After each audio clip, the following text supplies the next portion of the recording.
Hello student, today I am going to discuss part second, that is reproductive health. In this part we are going to discuss about contraceptive methods. So in contraceptive methods, first we will discuss what are the characteristics of an ideal contraceptives. The characteristics of an ideal contraceptive are it should be user friendly or easy to use.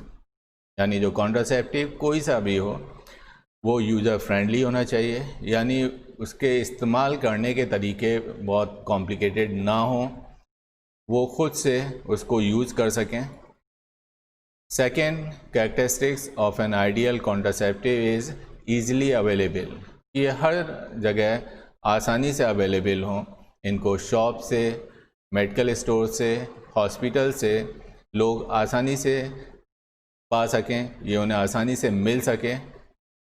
Next है nor और least side effect. ये सबसे important है कि कोई भी contraceptive अगर एक पर्सन यूज़ कर रहा है तो उसमें कोई भी साइड इफ़ेक्ट नहीं होने चाहिए, या अगर हैं तो बहुत कम होने चाहिए. अगर ज़्यादा साइड इफ़ेक्ट होंगे तो लोग उस कॉन्ट्रासेप्टिव का यूज़ नहीं करेंगे. Next is no way interferes with sexual desire. Contraceptives के अंदर एक कैरेक्टरिस्टिक्स और होनी चाहिए कि जो पर्सन की सेक्सुअल डिज़ायर है उसमें कोई कमी ना आए. ये कॉन्ट्रासेप्टिव सेक्सुअल डिज़ायर को इंटरफेयर ना करें. Next is birth control methods. First method is the natural method. In this method we do not use any type of contraceptive. We just use some natural phenomena. Next is the barrier methods. Here some contraceptives are used. जैसा कि नाम से पता चल रहा है कि barrier है ये, और ये एक बैरियर की तरह काम करते हैं और स्पर्म और एग को मिलने से रोक देते हैं.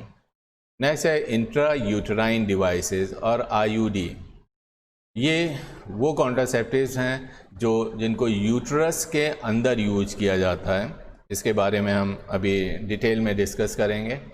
ओरल कॉन्ट्रासेप्टिव्स में ओरल पिल्स आती हैं जो टैबलेट्स हैं, उनका यूज़ करके अगर किया जाता है तो उसको हम ओरल कॉन्ट्रासेप्टिव्स कहेंगे. इंजेक्टेबल इम्प्लांट्स हैं. कुछ ऐसे हार्मोनल प्रोजेस्टेरॉन या टेस्टोस्टेरोन इस टाइप के जो हार्मोनल स्टिक्स होती हैं, इसको स्किन के नीचे एक माइनर सर्जरी के ज़रिए स्किन के नीचे इम्प्लांट कर दिया जाता है और ये कई सालों तक धीरे धीरे वहाँ से हार्मोन्स को रिलीज़ करते हैं और एक कॉन्ट्रासेप्टिव की तरह काम करते हैं. Next is the surgical method. In this method there are two methods. One is tubectomy and other is vasectomy. इसके बारे में भी हम डिटेल में डिस्कस करेंगे. ये सारे बर्थ कंट्रोल मेथड हैं. Natural method, barrier method, intra uterine devices, oral contraceptives, injectable implants and surgical methods. Next, natural method avoids meeting of sperm and ovum. First is the periodic absence. Periodic absence means the avoid coitus from day 10 to 17 of menstrual cycle when ovulation is expected, because chances of fertility is very high during this period, hence known as fertility period. As we know that ovulation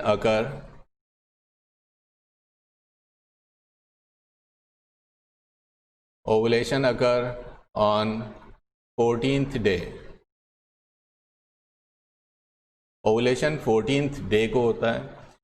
हम थोड़ा सा एक safe period लेके चलते हैं कि कभी कभी मेंस्ट्रुएशन प्रॉपर नहीं होती है, तो 10 से 17th day of menstrual cycle को हम ये मानते हैं कि ये फर्टाइल पीरियड है, यानी इन डेज़ में एग के प्रेजेंट होने के चांसेस बहुत ज़्यादा होते हैं. तो अगर इन दिनों में सेक्सुअल इंटरकोर्स नहीं किया जाए तो हम प्रेगनेंसी को अवॉइड कर सकते हैं, रोक सकते हैं. तो इसीलिए इसको हम पीरियोडिक एब्सेंस कहते हैं और ये एक नेचुरल मेथड है, क्योंकि यहाँ पे हम कोई भी कॉन्ट्रासेप्टिव यूज़ नहीं कर रहे हैं. हम सिर्फ जो एक नेचुरल फिनोमेना है उसके बारे में जान रहे हैं कि ओवुलेशन कब होता है, और उस ओवुलेशन के आसपास के दिनों में अगर सेक्सुअल इंटरकोर्स नहीं किया जाए तो वहाँ पर कोई भी प्रेगनेंसी नहीं होगी और हम पॉपुलेशन को कंट्रोल करने का ये एक मेथड है। नेक्स्ट इज विड्रॉल और coitus interruptus. Male partner withdraws his penis from the vagina before ejaculation, avoiding insemination of sperms. At the time of sexual intercourse, the male insert their penis into the vagina, but at the time of ejaculation or before ejaculation, if a male withdraws his penis, then the fertilization can be prevented. तो यहाँ पर ये किया जाता है कि ejaculation यानी sexual intercourse के वक्त जब इजैकुलेशन होने वाला होता है, स्पर्म वेजाइना में रिलीज होने वाले होते हैं, उससे पहले पेनिस को वेजाइना से बाहर निकाल दिया जाता है, यानी जो इजैकुलेशन होता है वो बॉडी के बाहर होता है, और इस मेथड से भी हम फर्टिलाइजेशन को रोक सकते हैं। Next method is the lactational amenorrhea. Absence of menstrual cycle during first 6 months of intense lactation period. After birth, the newborn baby they start feeding. So up to 6 month, ये पहले शुरू के 6 महीने में जब इंटेंस लैक्टेशन पीरियड होता है, यानी जो बेबी है वो मेनली मदर्स मिल्क के ऊपर ही डिपेंड करता है, तो उस वक्त जो मदर के अंदर मेंस्ट्रुअल साइकिल नहीं होती है, तो इन दिनों में अगर सेक्सुअल इंटरकोर्स किया जाए तो वहाँ पर फर्टिलाइजेशन नहीं होगा। तो these are some contraceptive method, natural birth control method. तो these are some natural birth control method, जिसमें पीरियोडिक एब्सेंस था। पीरियडिक एब्सेंस में हम सेफ पीरियड में अगर सेक्सुअल इंटरकोर्स करें तो वहाँ पर प्रेगनेंसी को रोका जा सकता है। सेफ पीरियड वो होता है जो मेंस्ट्रुएशन के ख़त्म होने से 10th डे और 17th से 28th डे के बीच का टाइम है, क्योंकि जो एग के पाए जाने का जो टाइम है वो 10 to 17 डेज है। यानी यहाँ पर हम देख सकते हैं कि from 6th day to 10th day and from 17th to 28th day, ये जो पीरियड है इसको हम सेफ पीरियड कहते हैं, क्योंकि इन दिनों में एग के पाए जाने के चांसेस बहुत कम होते हैं। तो ये सेफ पीरियड है। यहाँ पर एग प्रेजेंट होता है 10 to 17 डेज़ में, तो यहाँ चांसेस ऑफ फर्टिलाइजेशन बहुत ज़्यादा हैं, इसलिए इन दिनों में सेक्सुअल इंटरकोर्स नहीं किया जाता है। यहाँ पर अगर हम सेक्सुअल इंटरकोर्स करते हैं तो यहाँ पर फर्टिलाइजेशन या प्रेगनेंसी नहीं होगी। सेकंड जो मेथड था विड्रॉल या कोइटस इंटरप्टस, इसमें जो मेल पार्टनर है वो इजैकुलेशन वेजाइना के अंदर नहीं होने देता है, अपने पेनिस को बाहर निकालता है सेक्सुअल इंटरकोर्स के टाइम में, और जो स्पर्म रिलीज होते हैं वो फीमेल बॉडी के बाहर होते हैं। लैक्टेशनल एमेनोरिया में जब लैक्टेशन पीरियड होता है, यानी जब न्यूबॉर्न बेबी ब्रेस्ट फीडिंग कर रहा होता है, तो फर्स्ट 6 मंथ तक वहाँ मेंस्ट्रुएशन साइकिल नहीं होती है, एग फॉर्मेशन नहीं होता है। तो ये फर्स्ट 6 मंथ में अगर कोई सेक्सुअल इंटरकोर्स किया जाता है तो वहाँ पर कोई भी फर्टिलाइजेशन या प्रेगनेंसी नहीं होगी। Next method is the barrier method. जैसा नाम से ही पता चल रहा है कि ये बैरियर मेथड है, तो ये एक बैरियर की तरह काम करता है और स्पर्म और एग को मिलने नहीं देता है। First barrier method is the condom. This condom is made up of thin rubber used to cover the penis in male or vagina. and cervix in female. So there are two types of condoms. One is used by male and other is used by female. Here you can see that this one is the male condom and this one is the female condom.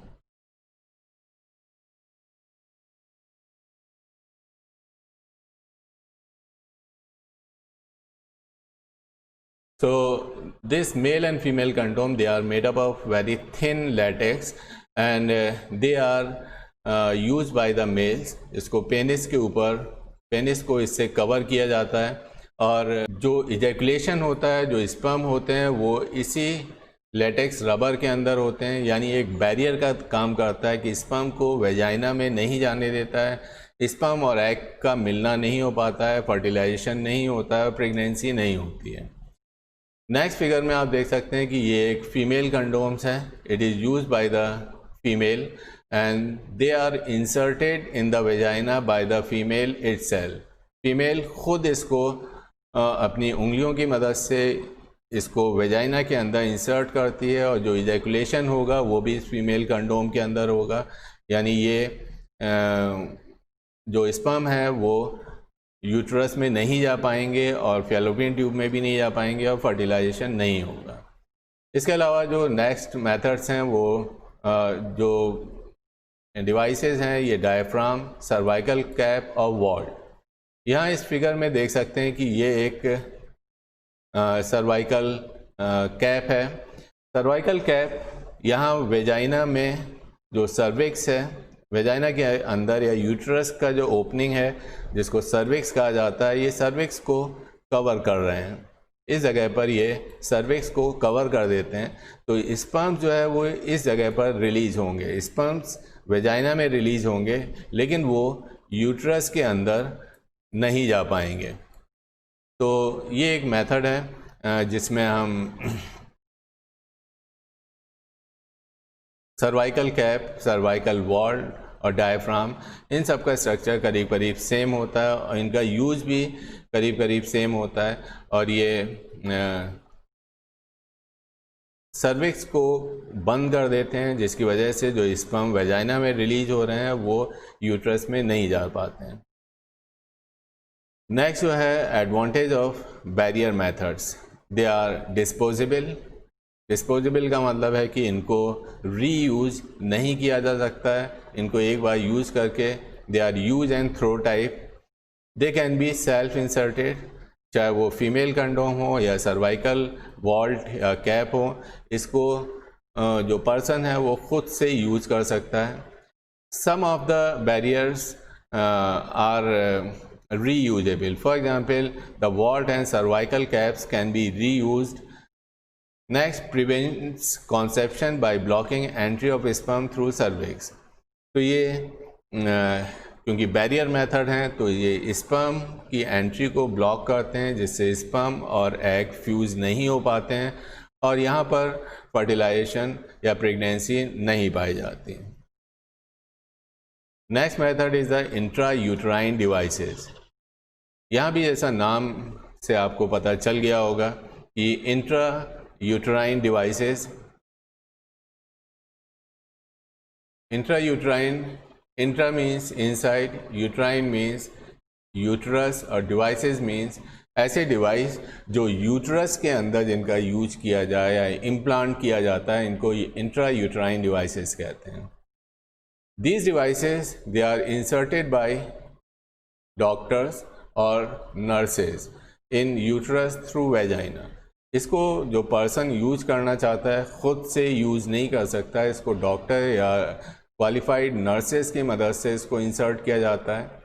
इसके जो examples हैं, copper T, copper 7, multi load 375, lips loop. तो ये कुछ intra uterine devices हैं। Next is non medicated IUCDs, जैसे lips loops हैं, इसमें कोई किसी भी तरह का ना तो ये हार्मोनल होते हैं ना ही किसी तरह का मेडिसिन यूज किया जाता है। कॉपर रिलीजिंग IUDs, ये कॉपर रिलीज़ करते हैं, इसमें कॉपर टी और मल्टीलोड 375 आता है। हार्मोन रिलीजिंग IUCDs हैं, इसमें progestasert and LNG-20। Copper ions, जो कॉपर टी से कॉपर आयन रिलीज करते हैं, they suppresses the sperm motility and fertilizing capacity of sperm. यहाँ इस फिगर में आप देख सकते हैं कि ये जो स्ट्रक्चर है ये कॉपर टी है। तो कॉपर टी को वेजाइना यूट्रस के अंदर इंसर्ट किया जाता है डॉक्टर या नर्सेस की मदद से। अब ये कॉपर टी करते क्या हैं, दे रिलीज़ कॉपर आयंस। ये कॉपर आयंस रिलीज़ करते हैं और कॉपर आयन रिलीज होने के बाद क्या करते हैं, स्पर्म्स की मोटिलिटी को कम कर देते हैं और स्पर्म्स की जो फर्टिलाइजिंग कैपेसिटी है इसको कम कर देते हैं। Next is hormone releasing IUDs। कुछ ऐसे IUCDs होते हैं जो हार्मोन रिलीज़ करते हैं और ये हार्मोन एक यूट्रस में को अनसूटेबल बनाते हैं इम्प्लांटेशन के लिए, और सर्विक्स भी हॉस्टाइल नहीं होती है स्पर्म के लिए। दूसरे जो IUCDs हैं they increase phagocytosis of sperms with in the uterus. Uterus के अंदर फैगोसाइटोसिस होती है जिसकी वजह से स्पर्म्स को एनगल्फ कर लिया जाता है और उन्हें किल कर दिया जाता है।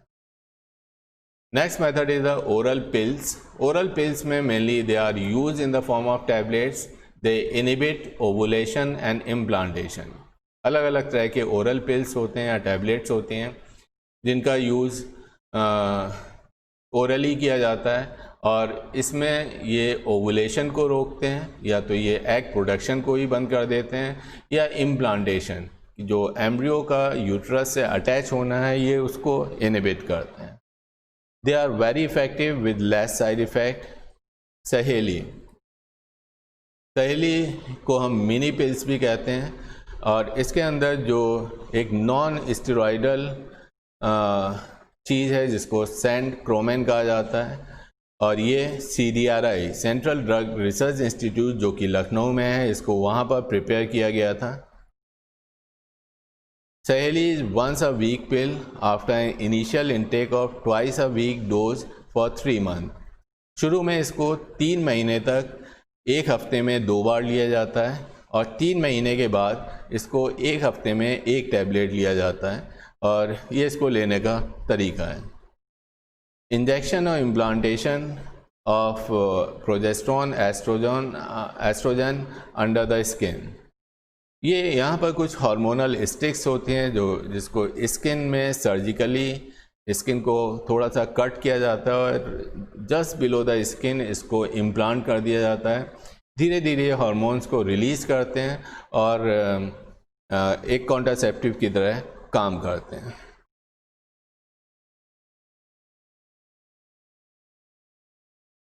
Next method is the surgical method. In this method is also known as sterilization. These methods prevent pregnancy by blocking gamete transport and hence prevent fertilization. In male, they are called vasectomy, where a small part of the vas deferens is cut and tied. Here you can see that this is the vas deferens. This is the vas deferens, and here you can see that it is a small part of the vas deferens is cut and removed, and these 2 ends are tied with the help of thread. So this surgical method is called vasectomy.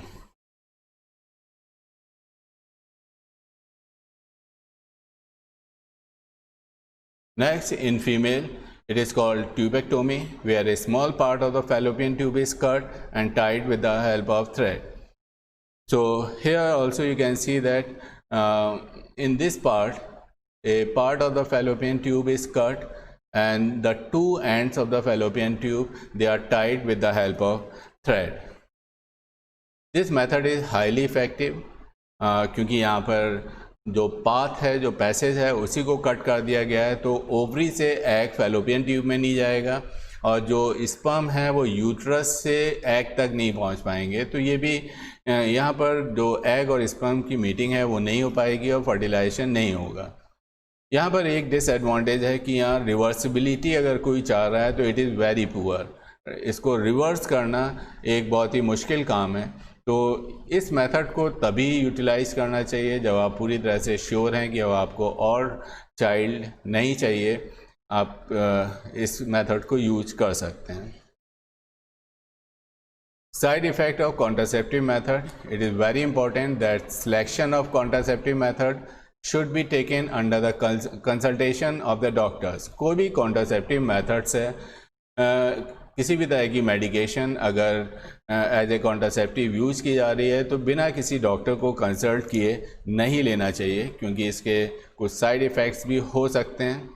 However, there are possible ill effects like nausea, abdominal pain, breakthrough bleeding, irregular menstrual bleeding और even breast cancer। ये कुछ side effects हैं जो लोगों में पाए गए हैं। These symptoms should not be totally ignored। किसी भी तरह का साइड इफ़ेक्ट अगर कॉन्ट्रासेप्टिव्स के यूज़ करने के बाद अगर आपको पता चलता है तो इसको डॉक्टर से कंसल्ट करना चाहिए, इसको इग्नोर नहीं करना चाहिए। Next is what is MTP? It is medical termination of pregnancy. So it is intentional or voluntary termination of pregnancy before full term is called medical termination of pregnancy or induced abortion. Intentional या voluntary termination का मतलब है कि हम इसको ख़ुद से ऐसा करते हैं, हम जानबूझकर इसको एबॉर्ट करवाते हैं जो भी डेवलपिंग चाइल्ड है, तो इस मेथड को हम मेडिकल टर्मिनेशन ऑफ प्रेगनेंसी कहते हैं। Medical termination is safe up to 12 weeks of pregnancy. It become risky after first trimester period of pregnancy as the fetus becomes intimately attached with the maternal tissue। तो शुरू के 4 week यानी 3 महीनों तक ये safe है। उसके बाद MTP या किसी भी तरह का एबॉर्शन नहीं होना चाहिए, क्योंकि जो फीटस है वो मैटरनल टिश्यू से, यूट्राइन वॉल से बहुत ही इंटीमेटली कनेक्ट हो जाता है, और अगर ऐसा करते हैं तो जो भी मदर है उसकी हेल्थ को या उसकी जान को भी ख़तरा हो सकता है। नेक्स्ट है types of MTP। There are 2 types of MTP: spontaneous, probably 1/3 of all pregnancy abort spontaneously within 4 weeks of conception. In many cases, the woman never knows that she has been pregnant, and the abortion passes unrecognized with menses। तो ये spontaneous, ये खुद से abortion हो जाता है। यहाँ पर जो प्रेग्नेंट मदर है उसको खुद नहीं पता चलता है कि ये किस वजह से और कब इस एबॉर्शन हो गया। तो जो एबॉर्शन खुद से हो जाते हैं उनको हम स्पॉन्टेनियस कहते हैं। थेरेप्यूटिक एबॉर्शन में इसको डॉक्टर्स की मदद से एबॉर्ट करवाया जाता है, और कभी कभी ऐसा होता है कि जो डेवलपिंग फीटस है उसकी हेल्थ को भी ख़तरा हो सकता है या मदर की हेल्थ को भी ख़तरा हो सकता है। ऐसी कंडीशन में इसको लीगली जब टर्मिनेट करवाया जाता है, अबॉर्ट करवाया जाता है, तो इसको हम MTP कहते हैं। तो MTP एक्चुअली थेरेप्यूटिक एबॉर्शन को ही MTP कहा जाता है, जहाँ पर डॉक्टर की एडवाइस से इसको करवाना होता है। ये तब करवाया जाता है जब मदर की हेल्थ अफेक्ट हो सकती है या फीटस की हेल्थ अफेक्ट हो सकती है। उस केस में इसको डेलिब्रेटली अबॉर्ट करवाया जाता है। Why MTP? MTP is done to get rid of unwanted pregnancy। यहाँ पर क्वेश्चन ये है कि MTP क्यों करवाई जाती है। MTP के 2 रीज़न हैं, एक अनवांटेड प्रेगनेंसीज को रिमूव करने के लिए, एंड अनवांटेड प्रेगनेंसी का मतलब ये है कि अनप्रोटेक्टेड सेक्सुअल इंटरकोर्स किया गया है। जो मेल या फीमेल हैं, जो पेरेंट्स हैं, वो नहीं चाह रहे थे कि प्रेगनेंसी हो। अगर ऐसी कंडीशन है कि ऑलरेडी उनके पास 2-3 बच्चे हैं और फिर से मदर प्रेग्नेंट होती है, तो उस कंडीशन में MTP करवाते हैं।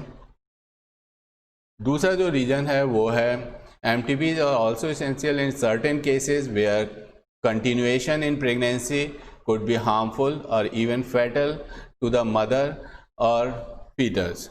तो यहाँ दो रीजन है। पहला रीजन जो हमने देखा था कि ये अनवांटेड प्रेगनेंसी जो अनप्रोटेक्टेड सेक्सुअल इंटरकोर्स की वजह से हुआ, या दूसरा जो है कि प्रेगनेंसी कुड बी हार्मफुल और इवन फैटल टू मदर और टू द फीटस। अगर जो प्रेगनेंसी है वहाँ पर कुछ ऐसे कॉम्प्लिकेशन है कि जो मदर की हेल्थ के लिए और फीटस की हेल्थ के लिए खतरा साबित हो सकती है, तो उस केस में MTPs करवाई जाती हैं। ड्रॉबैक्स क्या है? It is being misuse to abort even normal female foetus. जो नॉर्मल फीटस हैं इनको फीमेल फीटिसाइड भी कहते हैं, कि जब ये पता चलता है कि जो बच्चा होने वाला है वो एक फ़ीमेल है तो उसको जानबूझकर अबॉर्ट करवा दिया जाता है। तो इसका एक ये ड्रॉबैक है कि यहाँ पर फीमेल फीटिसाइड ज़्यादा होने लगी। Majority of NTPs are perform by unqualified quacks which may be fatal. बहुत सारे डॉक्टर्स ऐसे हैं जिनको कोई एक्सपीरियंस नहीं है MTPs का, लेकिन पैसे के लिए अगर ये ऐसा करते हैं तो वो मदर के लिए और ज़्यादा ख़तरनाक हो सकता है। It has raise many emotional, ethical, religious and social issues. तो यहाँ बहुत सारे इश्यूज़ खड़े हुए कि ये होना चाहिए MTP या नहीं होना चाहिए।